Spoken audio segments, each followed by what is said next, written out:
نستعينه ونستغفره ونتوب إليه ونعوذ بالله من شرور أنفسنا ومن سيئات أعمالنا من يهده الله فلا مضل له ومن يضلل فلا هادي له وأشهد أن لا إله إلا الله وحده لا شريك له وأشهد أن محمدا عبده ورسوله صلى الله عليه وعلى آله وصحبه وسلم وبعد.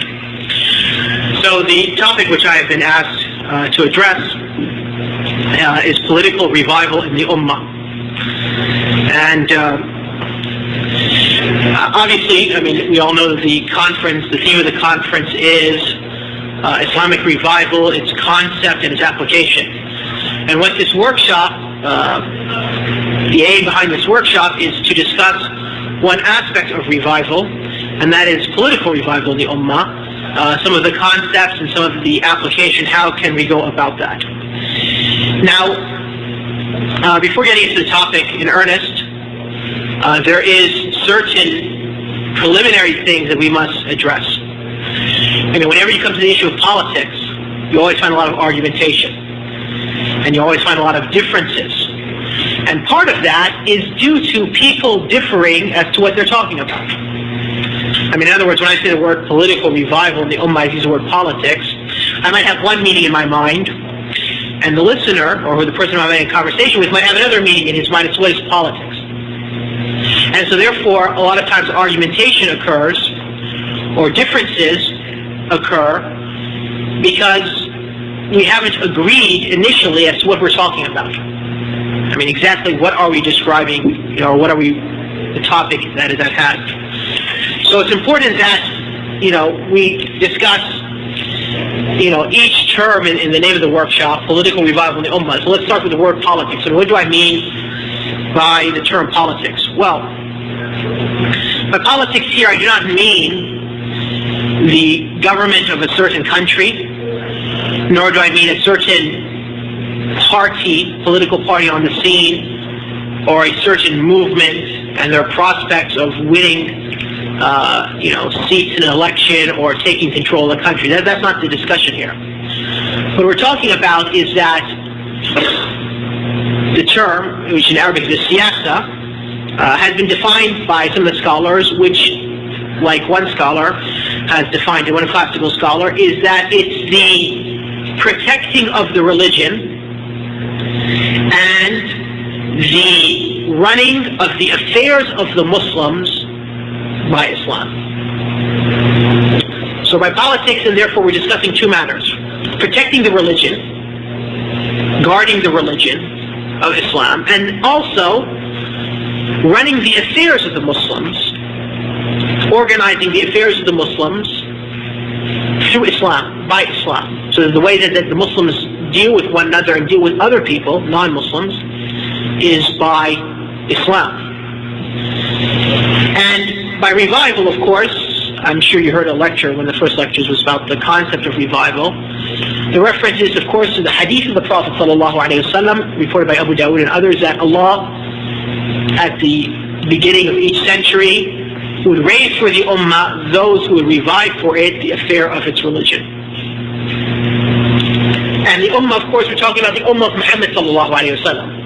But we're not talking about the situation in a specific part of the Ummah.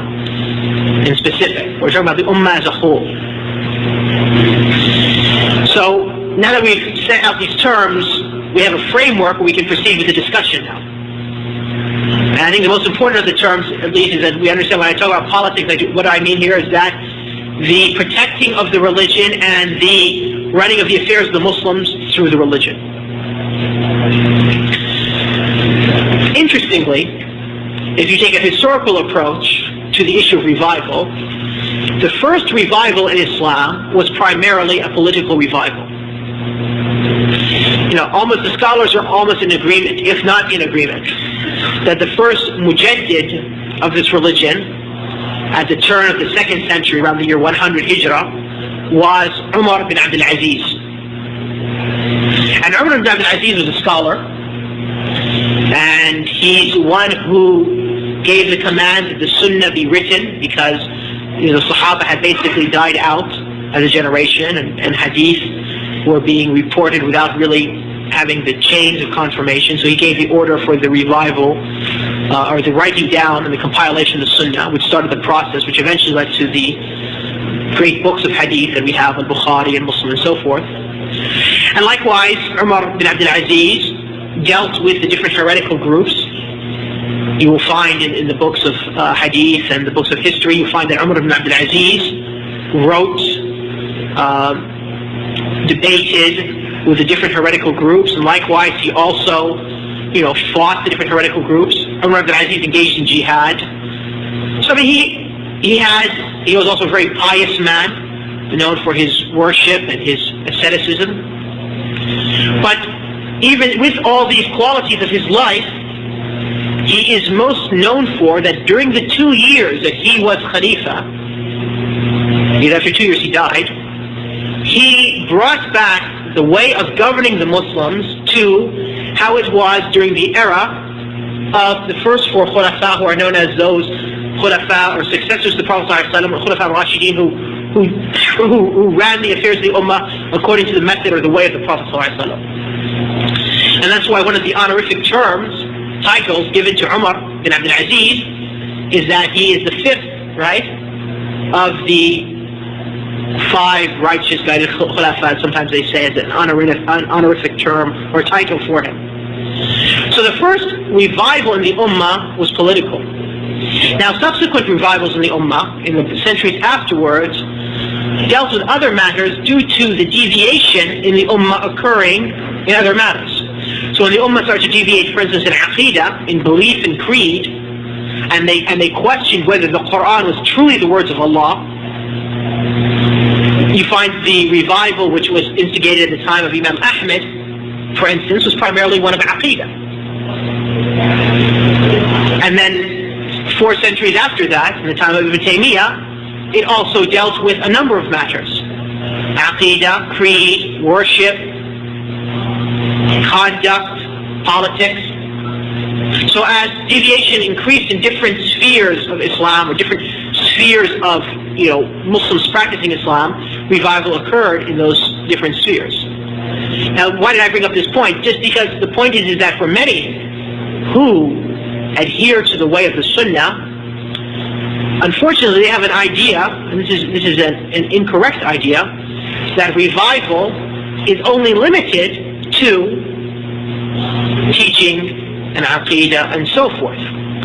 But in reality, revival is to be wherever there is any sort of deviation. So if there's deviation in beliefs of people, revival must be done to rectify the beliefs of people. And if there's deviation in the way people worship Allah, then revival must be done in worship. And if there's deviation in the way that people treat one another, revival must be done in that. And likewise, if there is deviation in the way people run their societies, and how Muslim societies deal with non-Muslim societies, then there must be also revival in that. And that's what the topic which I've been asked to discuss. Now, the conference is entitled Islamic Revival in Concept and in Application.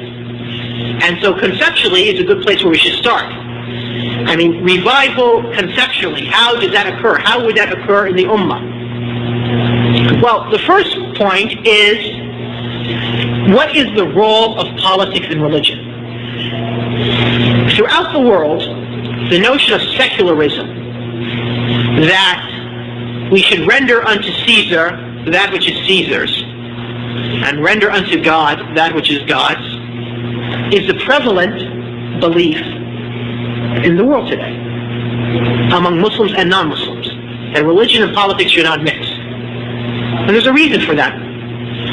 Because since Western civilization, which among its main characteristics is that it's a secular civilization, as it is today, is the ascendant civilization in the world today, or the ascendant power in the world today, in the sense that they're the ones who are really running the show in the world today, right? They have the most influence and so forth. So their ideas and their notions have transmitted throughout all the peoples of the world. And since they are basically of secular nature, then it has become accepted by people that secularism is really the correct way to run a society. It was that if it wasn't the correct way, then these people wouldn't be in the position that they are, where they're at the top of the ladder in the world today, in terms of wealth and power and status. And so therefore, unfortunately, the Muslims have this notion of secularism. And part of it is because of the spread of these ideas, and part of it is due to colonialism. When the unbelievers took over large portions of the Islamic world in the last 2 centuries, they replaced the ways of education, the programs of commerce, and the programs of government with their own. First run by the colonial masters, and then eventually with people who were raised by the colonial masters in their schools. And so, generations now, 2-3 generations of Muslims have been raised in a secular environment. So that all they understand is that, Islam is okay, you go to the masjid and you read Quran, but that's it. Islam doesn't have a role, for instance, in how public behavior should be. So, these Muslims who now want to say, well, women shouldn't be walking around in the streets of an Islamic country not wearing hijab, well, they're extreme. Because, if she wants to wear the hijab, that's fine when she goes to the mosque, but when she goes to public, she can be wearing whatever she wants. This is the understanding of many Muslims. And now when you tell them that, well, for instance, the banking system in the country, and the way the economic system is run, is not really correct because it's based upon interest, and interest has been forbidden by Allah. They say, well, how can you have a modern economic, system without that? So, fine, you don't want to, put your money in the bank, you want to put it underneath your mattress at home, that's fine. But in order for it to have a strong economy, we need to have banks and, so forth. So what has happened is that with many Muslims, even though they pray and they fast and they, try to adhere to the teaching of Islam to the best of their ability, because secularism has become the way and the norm for a couple of generations, people know no other way of life but that. And they think this is the correct way. And in actuality, it opposes what Islam is about 100%. It's completely antithetical to Islam. Because when we say that we testify that Muhammad is the messenger of Allah, so when we testify that there is no God but Allah, it means we only worship Allah. When we testify that only Muhammad is the messenger of Allah, it means that we're going to worship Allah by the way of Muhammad ﷺ, the way that he came with, his Sharia, his law. And Muhammad, the Sharia that Muhammad brought to humanity, the law, is not just the message, but it deals with economics, it deals with relations between countries, it deals with, relations between husband and wife, it deals with the whole sphere of human activity. Allah has rulings and regulations that need to be applied. And in fact, Allah subhanahu wa ta'ala tells us in the Quran that He sent the Prophet Muhammad ﷺ with guidance and the true religion, so that this guidance, this true religion may be manifested over all ways of life, even if the pagans find it distasteful. So one of the aims that Allah subhanahu wa ta'ala had in sending the Prophet Muhammad ﷺ was that this Sharia of Muhammad ﷺ would become ascendant over all ways of life on the earth. And that there would be no other way of life that human beings would adhere to except that of Islam. Now, that doesn't mean that they're forcefully brought to the religion of Islam, no.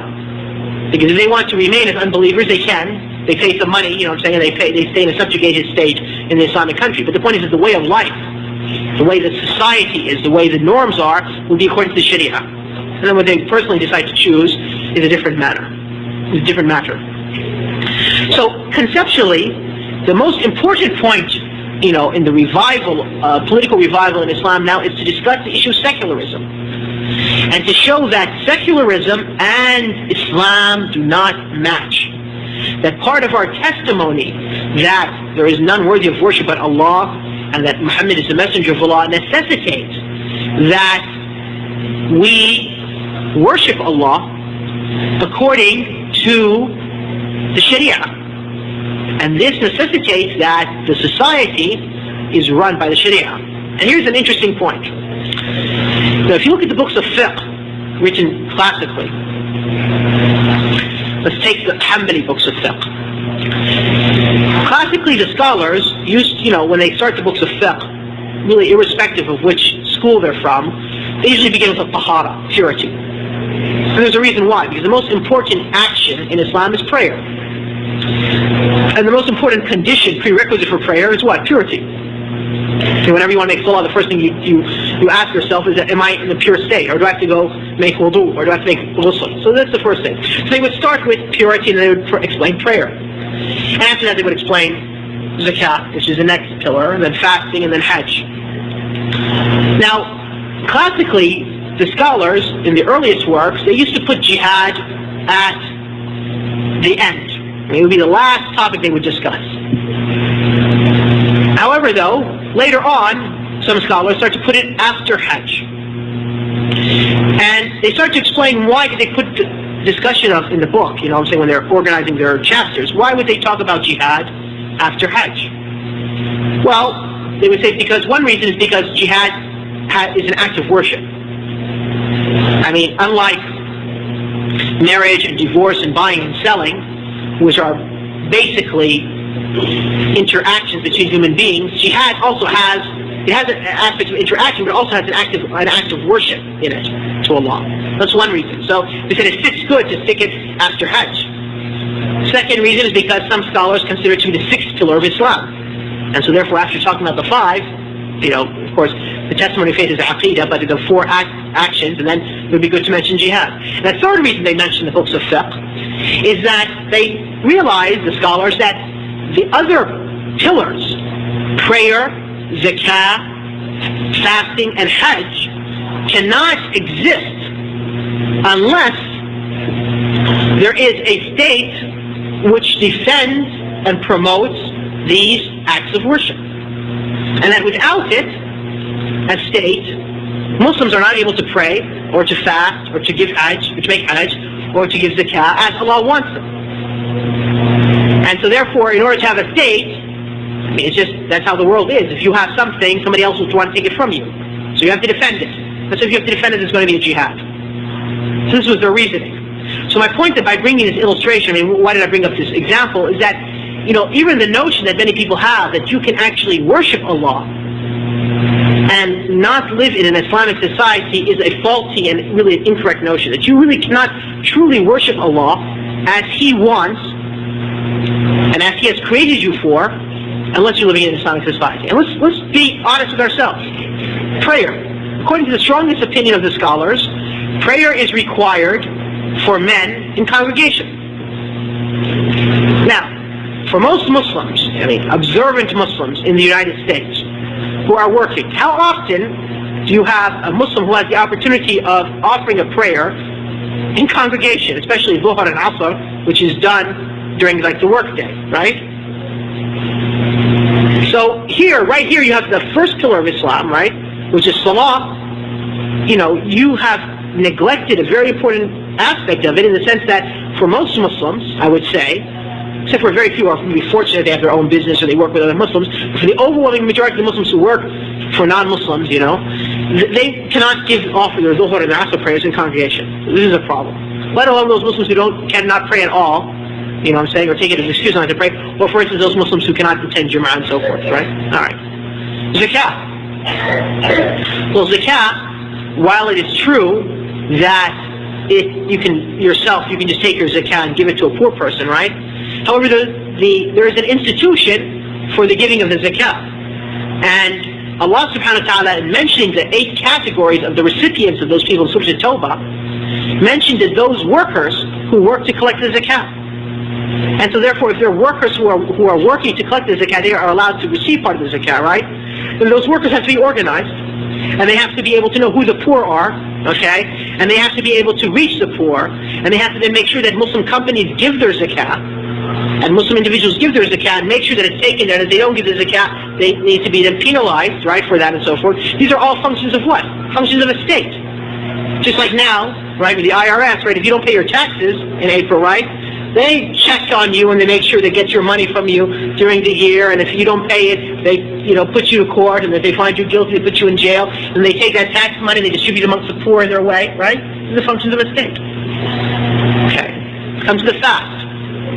What about the fast of Ramadan? Well, one of the major aspects of the fast is determining the beginning of the fast and the end of the fast. And the one who ultimately has the decision to accept a witness or to negate a testimony of a witness is a judge. My brother stands up and said, I saw the moon of Ramadan.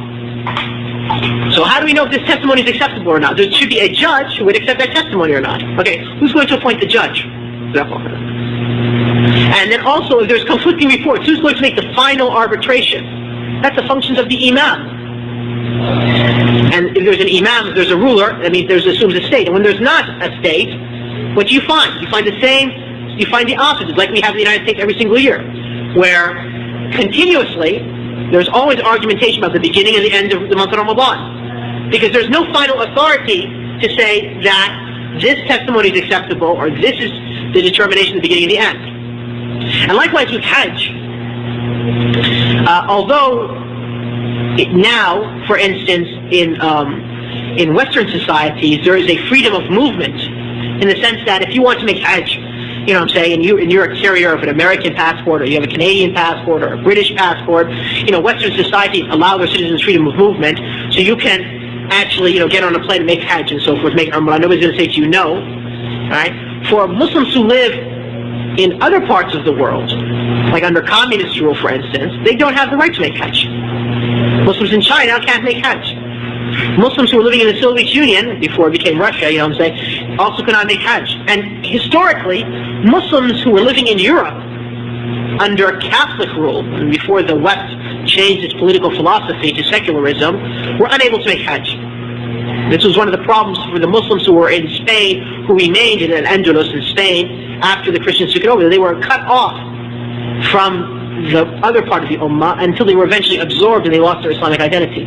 Because they were not allowed to make Hajj. They were not allowed to leave, you know. So my point is, by this illustration, is that, you know, that even your acts of worship, I mean, even if we were to accept just on face value the secular argument that, you know, religion should be stuck to the masjid only, right, and should not into the public sphere, right, that in reality, even the acts that we're supposed to do in the masjid, we cannot do them as Allah has wanted us to do them, unless there is some sort of political authority which guarantees that it's done correctly.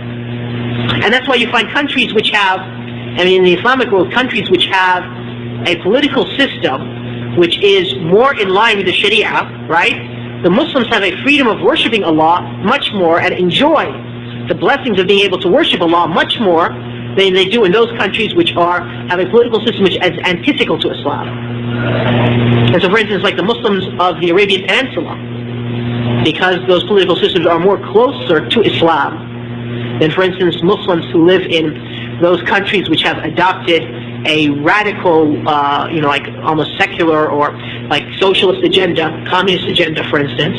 The Muslims in that part of the Islamic world have much more freedom to practice Islam in terms of fasting and worshiping Allah in the masjid than, for instance, Muslims who live in those countries which are, you know, have a very secular regime which is also has a antithetical, anti-religious regime, like those who adhere to a communist or to a socialist philosophy. All right?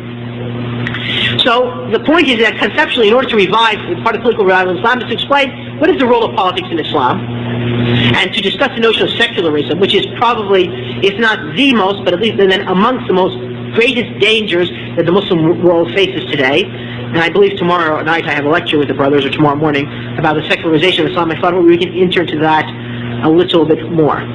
Also, part of the revival conceptually is to explain certain ideas. And for instance, now, when you ask most people, okay, what is the purpose of authority? When you think of a politician in your mind now, whether a Muslim politician or a non-Muslim politician, what do you think, or a political party, right? What is the purpose of authority? The notion that comes to your mind now is that, well, these people are in politics in order to serve their own interest, make money, you know, or serve their party or whatever. I mean, that's the people's, you know, notions around the world, irrespective of their religion, their creed, their ideology, or whatever. But what is the purpose of authority in Islam? I mean, why are there people in charge in Islam? What is the role of authority? And how is authority selected? Most people don't know. How would a Muslim ruler come about? You know, do we vote him in? Is like, you know, do we have a Islamic Republican Party, an Islamic Democratic Party? I mean, what is this? What is the system? Is it a monarchy? Most people don't know. So part of political revival in Islam is to explain the role of authority, how authority is brought about in Islam, what are the rights of the person in charge, what are the duties of the person in charge, and so forth.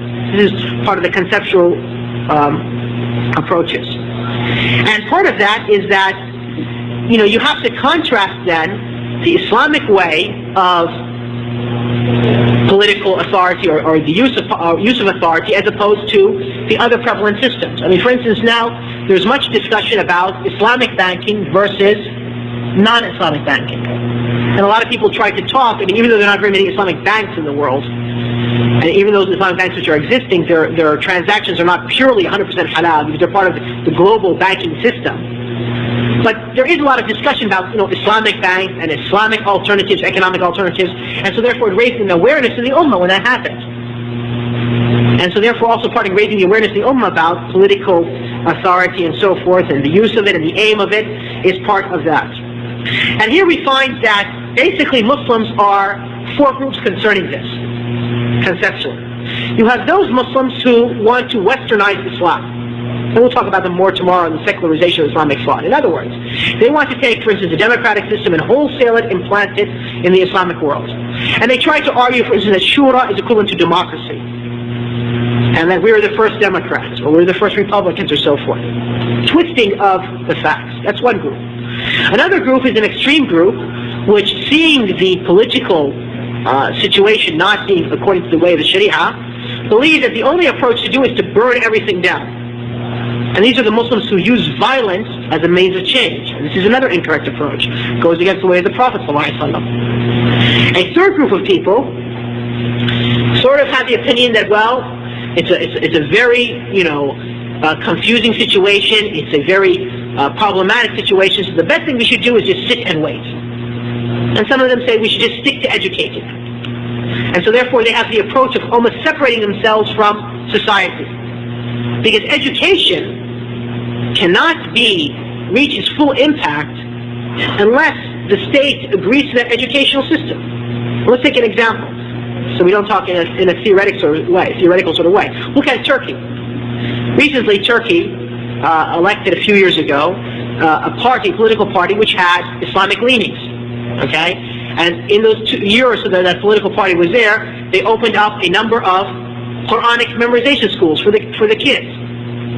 Now what happened was when they forced this government out, they forced the prime minister out, what did the first thing the political system tried to do now? Close down these schools. Okay? So here you see how politics and education have a direct impact.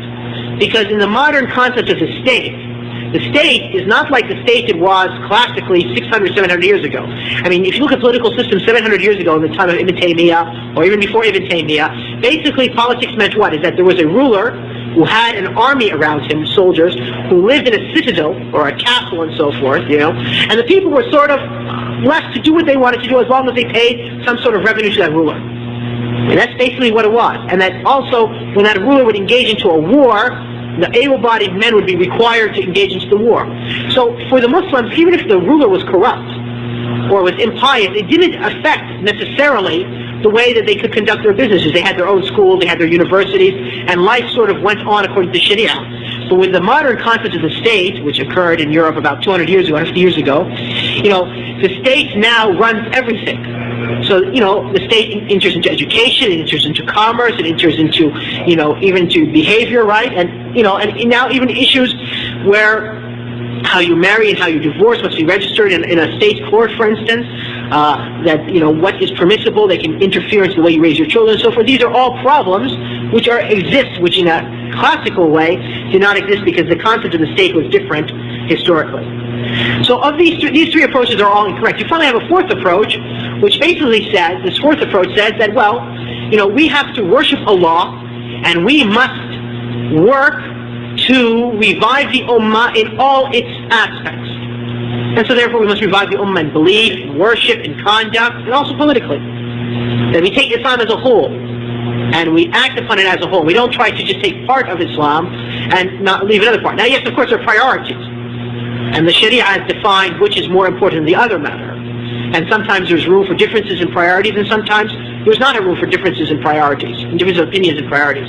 But the point is that the philosophy or the direction is that Islam must be taken as a whole.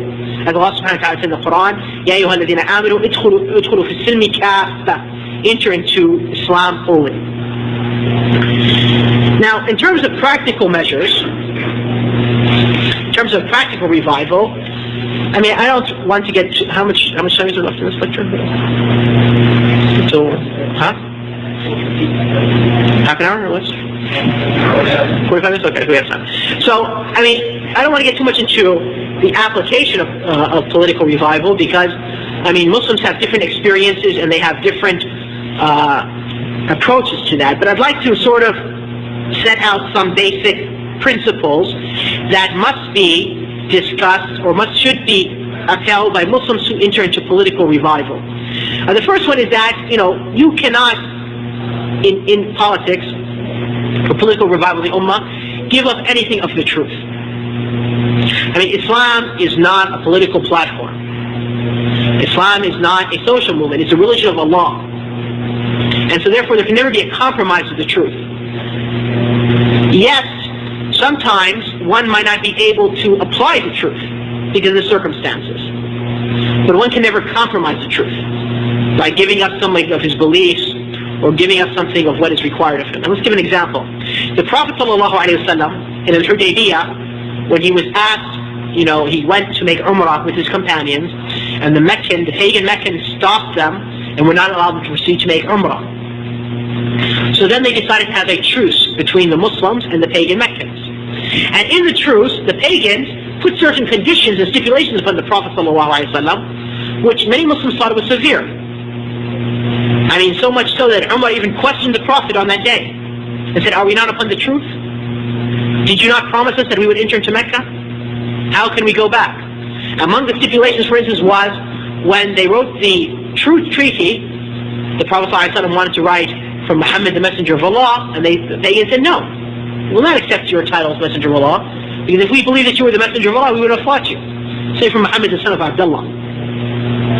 And the Prophet ﷺ agreed, and Ali, who was writing for the Prophet ﷺ, said, "I'm now going to erase that which I wrote." The Prophet ﷺ said, "Point to me where it was." The Prophet was illiterate, and he erased it himself. So here, did the Prophet ﷺ compromise with the truth? No. He was the messenger of Allah, and he didn't stop teaching people and calling humanity to believe that he was the messenger of Allah, right? But because of the situation, he was in a position where the greater benefit was that to write it on the document was not going to result in him giving up his da'wah. And so therefore people have to distinguish between compromising the truth, which often many people who enter into politics do. They end up giving up the truth, giving up some aspect of the truth. And that of being compelled due to the situation, the circumstances, that one chooses the lesser of two evils with his remaining upon the truth. Now, how does one determine what is the better course of action or what is the better way? Well, the Sharia tells us that. It's not based upon one's personal feeling. That's the second principle. That in determining what is the better course of action, it's the Sharia, it is the regulations and principles in Allah's book, the Quran, and in the Sunnah of the Prophet ﷺ, in the Hadith, which teaches us which course of action to take. And so therefore the Prophet ﷺ, it was from his wisdom and fiqh that one day he held back from applying the hudud, the punishment. What was this regarding? Well, when, his wife, Aisha radiallahu anha, one time the Prophet was in a battle, and the Muslims were in encampment, and Aisha, she used to, or the Prophet's wife used to sit on the top of a camel in a sort of like a little enclosure, okay? And Aisha was a young girl, so she was light in weight. And she had left that enclosure, but she dropped a necklace, and she wanted to find her necklace. So when the Prophet ﷺ gave the order to move, they left the caravan and so forth, and they thought Aisha was inside that little enclosure, but she was out looking for her necklace. Anyway, it was the Prophet ﷺ's practice was that after they would break camp, that he would send men back to the camp to pick up anything that the Muslims might have left behind. So when he sent one of the companions back to that, it was his duty, it was his task, he comes to the campsite, and who does he find? He finds Aisha there, by herself in the middle of the desert. Now he's now in a predicament. He can't leave a Muslim lady in the middle of the desert, let alone the mother of the believers, let alone the Prophet's wife. sallallahu alaihi wasallam. And he was a young man. So all he did was, he brought her his camel, and the camel, sat, and she rode the camel, and he turned his back, and just took the camel by its noose, or its rope, and just walked back to Medina. So when they entered into Medina, and the hypocrites saw this, they started to spread a rumor that there was some sort of infidelity on the part of Aisha with this young man. And this disturbed the Prophet ﷺ. And he was very angered because the rumor was spreading.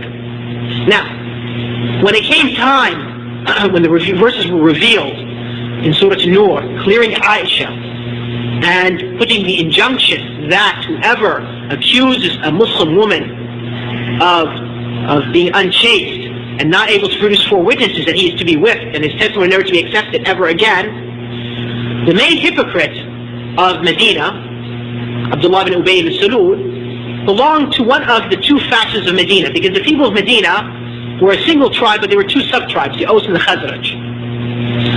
And so, when it came time to implement the punishment on him, members of the other tribe said, let's implement the punishment on him. So members of his own tribe, some of the preeminent companions, those who in Medina received the Prophet and were the main of the Ansar, said, you only said that because he was from that tribe.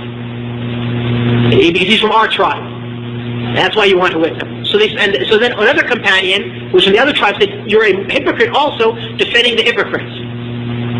And in the Prophet's message, they started to argue. And so the Prophet ﷺ did not apply the punishment upon this hypocrite, even though he was the instigator upon all. He applied it on others, but he didn't apply it upon him. Why?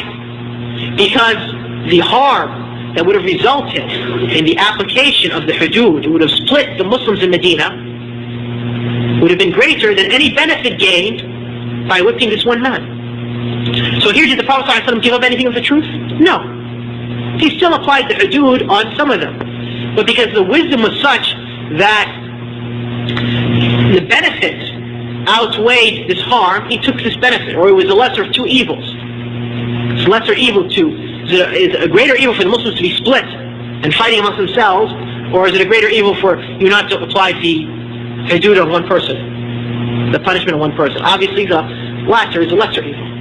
So here's an example of, but how do we determine this? Of course, the determination is made by the Sharia. I mean, you can't by yourself just think, well, it seems to me there's a greater evil here. It seems to me, no, the greater evil is there. It seems to me the better course. It's not upon a feeling that one gets, or but it's based upon the knowledge of the Sharia and its regulations. The other principle which must be understood in political activity in the application is that the results are in Allah's hands. Allah subhanahu wa ta'ala has promised victory for this ummah, and has promised that this ummah and this religion would cover the earth, and that there would be no place where night and day appear, which means the whole earth, right, except this religion will be established. Not that there will be Muslims, but the religion will be established. It means it would be the predominant way of life. However, though, when this will occur, and upon whose hands it occurs, is not for us to decide, but rather it is for Allah subhanahu wa ta'ala to decree that upon whoever's hands. And that's why the Prophet ﷺ died, and just Arabia was in Islam. But then he died, and he knew, and he promised his companions that they would conquer Syria, they would conquer Persia, they would conquer Rome, and then they would even conquer the Antichrist at the end of time. And they knew that to be true, but the Prophet ﷺ himself didn't witness any of that. He only witnessed Arabia entering into the fold of Islam. And he sent the letters out to the different kings calling them to Islam, but then he died. And so therefore, to understand that, we are to work and worship Allah and obey Allah and try to apply Allah's religion, but the results are in Allah's hands. And if Allah decrees that victory comes upon our hands, alhamdulillah, we then get to see the blessings of our work in this world and inshallah in the hereafter. But if Allah decrees that the blessings come in on somebody else's hands after you, a generation or two, this is Allah's decree. And that your duty is only to worship Allah. Part of the political revival in the Ummah, practically, is to understand that time is part of the cure. Part of revival of the Ummah is going to take time. I mean, the Ummah didn't end up in this situation overnight. It wasn't like in 1996, right, or 1997, as we're going next to 1998. In 1997, we were following the way of the Prophet ﷺ, and then all of a sudden we woke up one morning and there's shirk and there's kufr and bid'ah and confusion. No, it didn't happen just like this overnight. But rather it's a process of centuries of small deterioration in different aspects of the Ummah and in their understanding of Islam and their applying Islam that led us to this point. And so likewise, part of the cure is to understand that time it will take in order to bring back the Ummah back to the point where it was in the time of the Prophet's companions. It's not going to happen overnight. But that to understand that it's a long path, to revive the Ummah back to where it's supposed to be. Part of it is that we should understand that our message is the message of Islam, and that you do not convert the message of Islam to a political party so that it becomes that the message of Islam becomes confused, and that Islam is no longer understood as your aim, but rather, you become in the political revival, your activities for political revival, you become just a voice, and your message, the clarity of your message is not there. And part of that is like, for instance, when the Prophet ﷺ, as an example from the Seerah, when the Prophet ﷺ was going forth to the Battle of Badr, a pagan came to him, and the Prophet ﷺ here was going forth. He only had 313 men, and only 2 of them were on horses. The rest were all walking, and they were facing the army of Quraysh, right, who were in the thousands.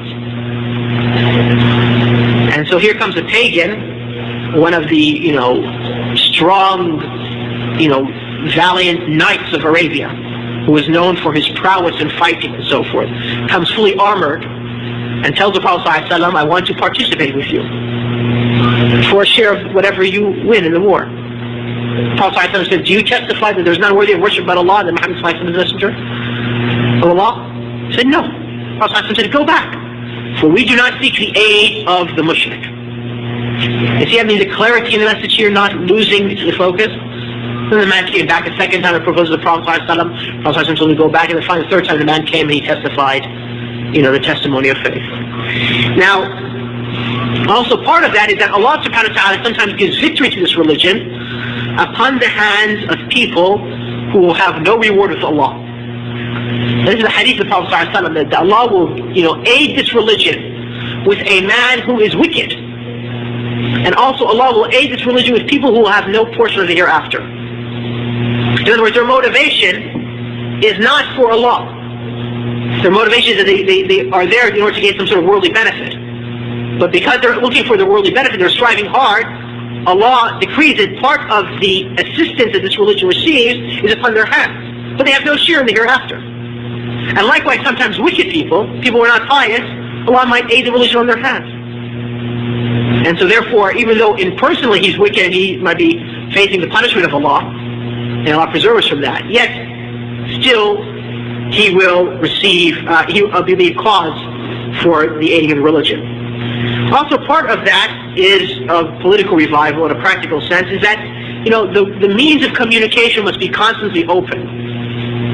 I mean, the Prophet ﷺ, even though he was at war with Quraysh, the pagans of Mecca, even though the Jewish tribes, he was in a covenant with them and they broke the covenant, yet he still kept the means of communication open to them. Because the aim is da'wah. And so therefore these people who are your enemy today, tomorrow might be in your line defending Islam. And look at Umar ibn al-Khattab. He went out with the purpose to kill the Prophet ﷺ, came back defending Islam and bringing the Muslims publicly. According to the report, they went publicly. I mean, even though the hadith has some sort of talk about its chain of narrators, that after he became Muslim, they went publicly and they announced their Islam publicly, first time in front of the Kaaba, in front of all the companions. So the chain of, the channels of communication, are constantly open. And finally, the last matter in terms of political activity is that the map of the political map needs to be understood. In other words, who are the movers and shakers in the society? What are the forces that people are being influenced by? Where are the power centers? Because if you're going to be now trying to change, you need to be aware of this. And that's why the argument that some people have today, and they using the argument of, as this is the dawah of the Prophet's companions, the salaf, that a Muslim should not have any understanding of contemporary affairs, is a ludicrous argument and strikes fully against the teachings of the Quran and Sunnah. Because there's no way, I mean, for instance, let's take a very, very simple example. You want to be a judge, and you want to now be a judge, and so people come to you, litigants, they have disputes, and you're supposed to judge between them. One of the characteristics of the judge is that he has to be able to understand their talk. He has to understand the way that they deal with each other. Because every people have a way of communicating. And if he cannot understand the way they communicate, right, if he doesn't understand the way their practices, the way they live their lives, he will not be able to dispense Allah's judgment in their case. And that's why in all the books of fiqh, when they talk about the qualities of the qadi, the judge, is that he understands the people, the way they live, the way they talk, and so forth. So he's not misunderstands the case that's presented in front of him. Okay, so this is for a judge dealing with two litigants. How much more so does understanding have to do if you're talking about nations and societies and millions of human beings that you want to change? Obviously, you have to be aware of the beliefs, of the powers, of the ideas, the influences. Otherwise, you'll not be able to, affect any change. Even if you were just trying to minorities, and in the sense that we are a Muslim minority living in a non-Muslim society, what about the role of politics for us? And here, I would like to quote or paraphrase a scholar who lived about 50 years ago, who was a great scholar in Arabia, by the name of Abdurrahman bin Sa'di. And he wrote a commentary of the Quran among his works. And in his commentary, he discussed a verse in the Quran where Allah subhanahu wa ta'ala mentions that the pagans told the Prophet Shu'aib that had it not been for your family, we would have stoned you. Had not been for your people, we would have stoned you. So in other words, the pagans told the Prophet Shu'aib, their prophet, that had it not been for your position in society, the fact that you have a tribe which you belong to, and you have a family which we do not want to anger or we're afraid of, or whatever their motivation is, we would have killed you. So, Abdurrahman ibn Sa'di, he discusses this verse, and he discusses how, this shows that Allah subhanahu wa ta'ala will use different means in order to defend the believer and to strengthen him and to assist him. And then he talks about, Muslims living in a non-Muslim society. And he says if Muslims live in a non-Muslim society, they can make that society, he uses the term Republican, which I guess in Arabic here it means what we would call in English democratic, so that they would have more rights by which they can preserve their religion and even preserve their worldly interests. That would be better. And of course the best, he then says, is that they could make the country Islamic themselves. So obviously any means by which Muslims, right, can take preserving their religion, okay, and not losing the truth, but at the same time guaranteeing their rights to worship Allah, or allowing them more opportunities to worship Allah, or even if it's just to guarantee their worldly interests, this is something which is required for Muslims to take and to actively pursue and to exploit to their benefit. But at the same time, withholding those principles, that they do not give up their religion in the process. Now finally, there's one thing I wanted to mention before I close, that I wanted to read, because I know that, perhaps still there might be some people in the audience who still feel uneasy about politics. They say, well, we want to follow the Sunnah, and politics and Sunnah, can't mix. How could they mix? So I wanted to read something from a scholar, which I would imagine that all the audience, or at least would agree to his scholarship, and also would agree that, he's, his knowledge and so forth. And that's Ibn Taymiyyah. Ibn Taymiyyah wrote a book concerning politics and Sharia. And I want to just read a couple of quotes from it. He says that it should be known that the exercise of authority for the benefit of people is one of the greatest religious duties. In other words, the authority, the exercise of authority, the implementation of political authority is among the greatest religious duties that you draw close to Allah with. And then he says, neither religion or worldly affairs can be established without it. And he gives an example. He says the children of Adam, human beings in other words, cannot ensure their common interests except by meeting together. In other words, Allah created us, human beings, in such a way that, none of us can live by himself. In order to, gain your benefits, you have to live in a group. A human being can't just live by himself and survive. He'll end up dying. All human beings have to live in a group. And so Ibn Taymiyyah says that, this is Allah's creation. He did it this way. And so, because everyone is in need of another one, and when human beings are together, it's inevitable that they would have to put somebody in charge. Because whenever people put together, you have to have somebody in charge. Here's an audience, right? There has to be a speaker. There has to be some sort of, system to it. And he said even the Prophet ﷺ, for this reason, said that if 3 are on a journey, they should choose one of them as in charge of them. And he said, well, if the Prophet ﷺ said for even a small gathering, on a temporary basis, like a journey, traveling, 3 people, they should put one in charge, and how much more so when you have people living constantly together? And so how much more so if there's an ummah of 1 billion people, how much more so should they have some sort of authority? It's common sense, let alone religious, duty. And so then Ibn Taymiyyah says it is therefore incumbent to take authority, not just apply, but to take it, to actively seek and pursue it as a religious act and a good deed by which one draws closer to Allah. For seeking to be nearer to Allah by taking authority through obedience to Him and to His Messenger is among the best of deeds.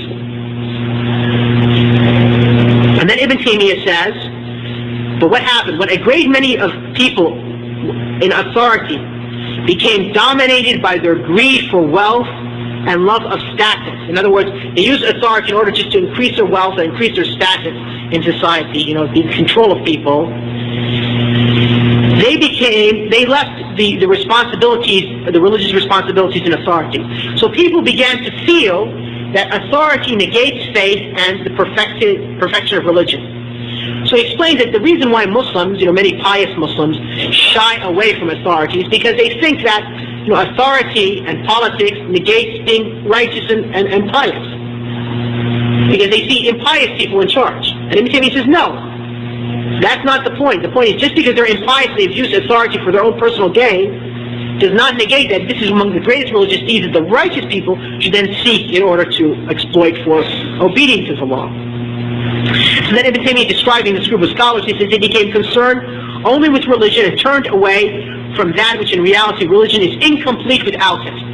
So he's saying here, religion is incomplete without authority. Others understood the need for authority, so they took it and they turned away from religion, due to the belief that authority negates religion. In other words, I can't be in charge if I'm pious. So religion became, in the viewpoint of the latter, a place of mercy and meekness, not one of supremacy and might. And so then Ibn Taymiyyah says that the straight path, he goes on saying that these two corrupt ways, the way of those who attribute to themselves religion but does not complete it with the need of authority and jihad and wealth, and those who have turned to authority, wealth and power, but seeking not to establish Allah's religion, they are those who have incurred Allah's wrath and they have gone astray. The former are like the Christians, and the latter are like the Jews. So Ibn Taymiyyah says those political leaders in the Ummah who use their authority in order for their self-interest, they're like the Jews. And those religious leaders in the Ummah who do not seek political authority because they think it goes against religious, they're like the Christians. They're astray. And then he says, rather the straight path, the Sirat al-Mustaqim, the path of those whom Allah has blessed among the prophets, the truthful, the martyrs, and the righteous, the path of our Prophet Muhammad, and the path of his successors and companions, and all those who follow their path, the path of the Muhajirin and the Ansar, and those who follow them in good, in other words, the Salaf, is to join the two together. And then he says, he concludes by saying, it is the duty of every Muslim to strive in achieving that to his utmost ability. And hence, whoever is given authority and seeks by it obedience of Allah and establishment of what he can of his religion and the common interests of the Muslims, and establishes amongst them what he can of obligatory duties, and removes what he can of forbidden and evil acts, he will not be held responsible for what he is incapable of. So if you're a Muslim and you have some sort of authority, and you try your utmost to use that, you will be rewarded for the good that you did. And what you're incapable of, because the system as a whole does not allow it, Allah will not hold you responsible for it. Because you're incapable, not because you don't want to do it, or you seek to do the opposite. And then Ibn Taymiyyah says that for taking of authority by the righteous is better than the taking of authority by the wicked. And he says, whoever is incapable of establishing the religion by authority in jihad, so he does what he is able to from the good, he will not be charged to do what he is incapable of. For the establishment of this religion is through the guiding book, the book which guides the Quran, and a victorious piece of iron, meaning the sword, as Allah subhanahu wa ta'ala tells us in the Quran.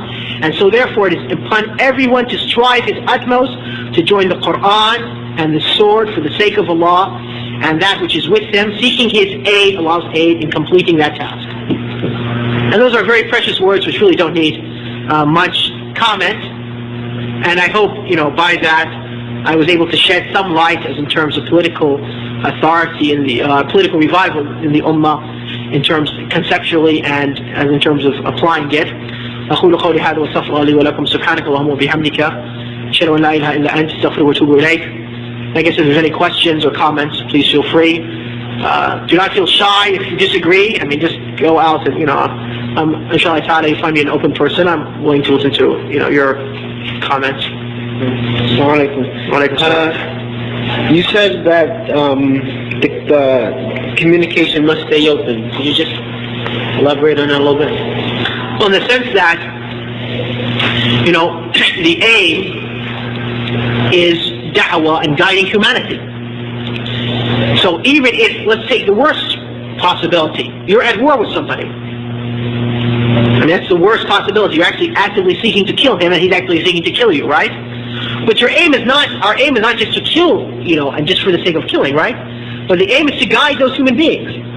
So if the channels of communication are not open, how will you be able to guide them? Because there might be a cessation of hostilities.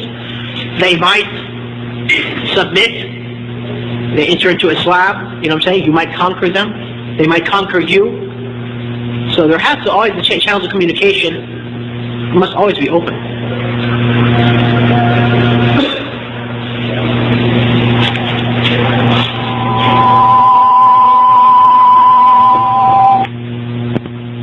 Just want to reiterate what the brother said in terms of keeping communication open, in terms of, say like you have, I know in our masjids, there's certain groups during the time of Eid al-Fitr, they listen to music. Okay, so brothers, some brothers have taken the position not to go. They give us the invitation, but they say that, we're going to have music. So brothers have taken upon themselves not to attend.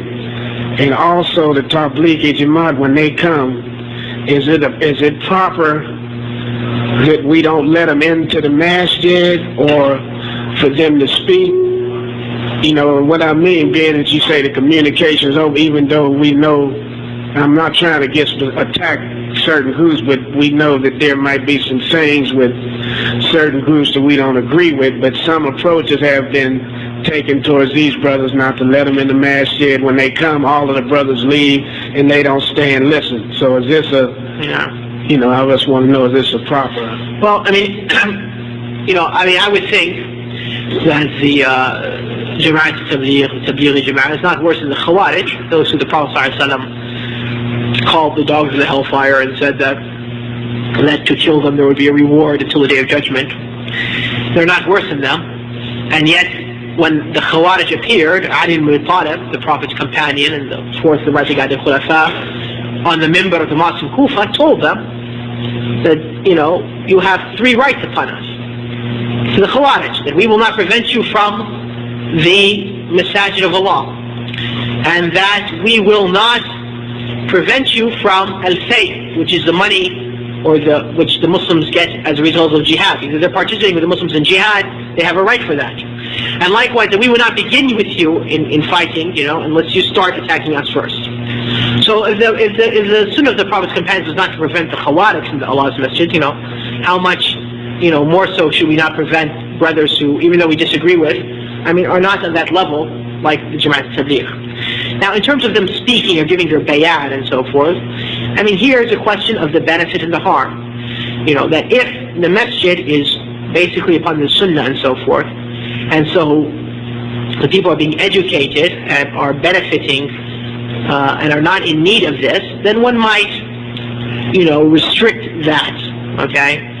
But if the situation is in the masjid where the people are in benefit of their talk, in the sense that the hearts of the people who come to the masjid are in need of some sort of, reminder or prod from Allah, and the brothers who are giving da'wah there, because of just the sheer numbers of who they're trying to give da'wah to, cannot, do it. So that this obviously for the people to move from a more, like for instance, like you might imagine, the brothers from Jama'at today go out, they pull somebody out of a bar and bring him to the masjid, right? And what's worse for him? Is it worse for him to be in the bar, or is it worse for him to be in the masjid? Obviously, they've brought him now to a better state.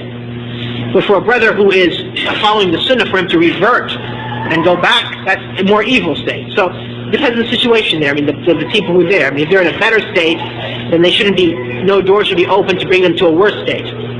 But if they're in a worse state, and this is going to bring them to something better, they should be brought to something better by whatever means.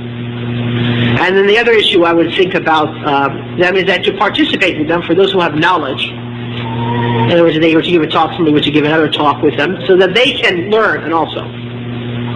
In the sense that if they came to a masjid and they said that, well, we'd like to give, a talk for 5 minutes. Normally their talks, you normally know what it is about. It's usually the same talk over and over, irrespective of where they come to. And for the most part, irrespective, probably outside of the issue of them saying for you to come out with them, is basically harmless, because it says we should worship Allah, we should be, pious and so forth. It's fine, in that respect. But the issue comes now that they're also in need of da'wah. And so sometimes if you have an opportunity to say, okay, well, you're going to give yourself a 5-minute bayan, also the imam would like to address all of us afterwards, and we want you to sit also, so they can hear something, you see? And that would come to my mind. As far as the invitation for music, obviously if it was a celebration or so forth and people were participating, Muslims shouldn't participate in something which is haram. Okay? But if there's going to be a group of Muslims who are celebrating an Eid, and they have music, or they have, like for instance, their women are not covered, and a group of brothers go there with the purpose of giving them da'wah, then that's beneficial. But if you go there to participate, then that's probably harmful. Now you mentioned the hadith about Allah aiding His deen by the aid of a wicked man or wicked person. How do you figure, say, Louis Farrakhan in light of this hadith? Because after I heard someone mentioning this particular hadith in relation to Farrakhan and the Million Man March, and the fact that because of the Million Man March, a number of people had actually accepted Islam. Okay, so that might be an example. I think it's important when you talk about hadith or anything in the Quran that you don't try to apply it to a principle like a situation unless you're very certain, because this is Allah's words or the Prophet's words. But let's give an example. A person like Louis Farrakhan, who obviously is outside of the fold of Islam, right? But he might do something outrageous, so the kuffar, in order to use him as an example of a Muslim to attack Islam, bring him to the media, right?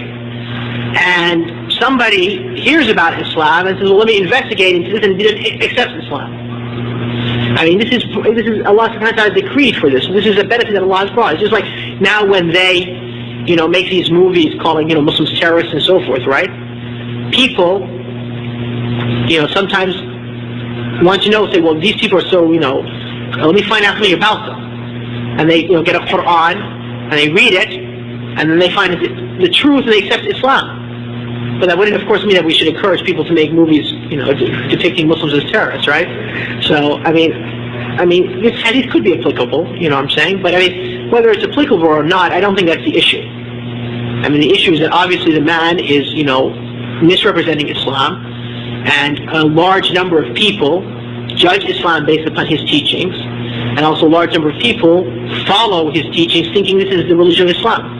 And so it's a fitna for the unbelievers, and it's a fitna for his followers. And so as a result, you have to warn against him and teach people the correct message of Islam.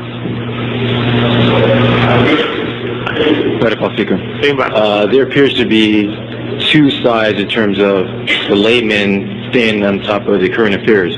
One group says, don't even worry about it at all. Another group says you should read 3-4 newspapers a day, Time Magazine and Newsweek. What should be the proper balance for the layman staying upon the current affairs?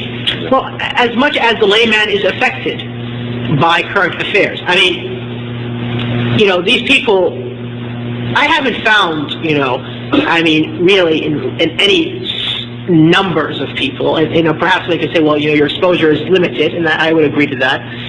A group of people saying that the extreme you have to read 3-4 newspapers a day and so forth. I really haven't found in reality people existing calling to that. Okay, but let's say for the sake of argument that there are. Obviously, that would not be things. But what I have found is people who go the other extreme, that you shouldn't read any newspaper, you shouldn't listen to any news broadcast and so forth. You find these in large numbers, and they attribute this concept to Dawah Salafiyah.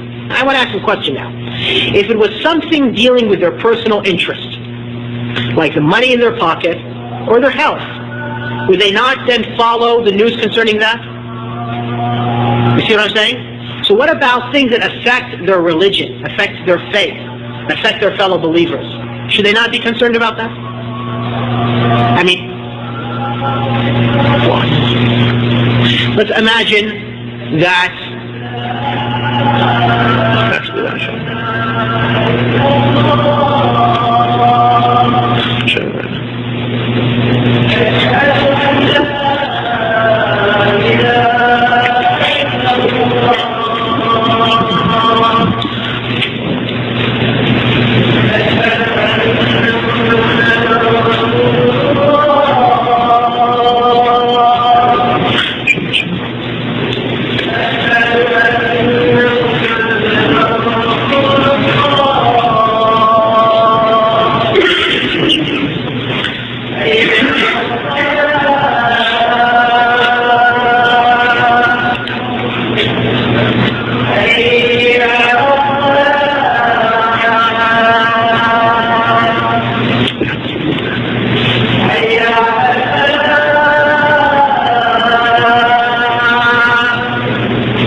let's imagine now that, in a city, these Muslims are living in a major city, and the water treatment plant of that city breaks down. And, you have to sort of follow the news in order to know what type of, precautions you must take concerning the water.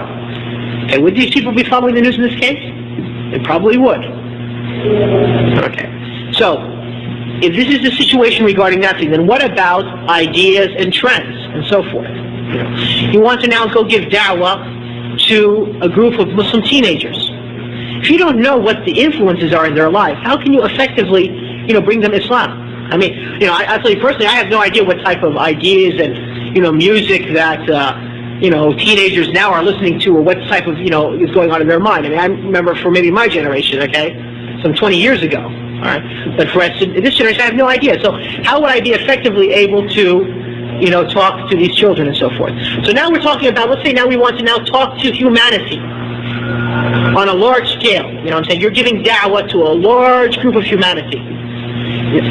Isn't it not required for you to be able to know what are the different influences and ideas and movements and perceptions and powers and so forth that people are being affected to in their lives? Of course. And so therefore the amount of your knowledge, right, regarding these matters is to the amount of your contact with those matters, right? And also to the amount of your activity in trying to spread Allah's religion. Those who's in a lot of contact need to know a lot. Those who want to talk to large audiences need to know a lot. Those who want to change the world and change the Ummah, right, they need to be on top of everything in order to do that. And this seems to be the balanced response. And the discussion needs more. I think it's time for Salah.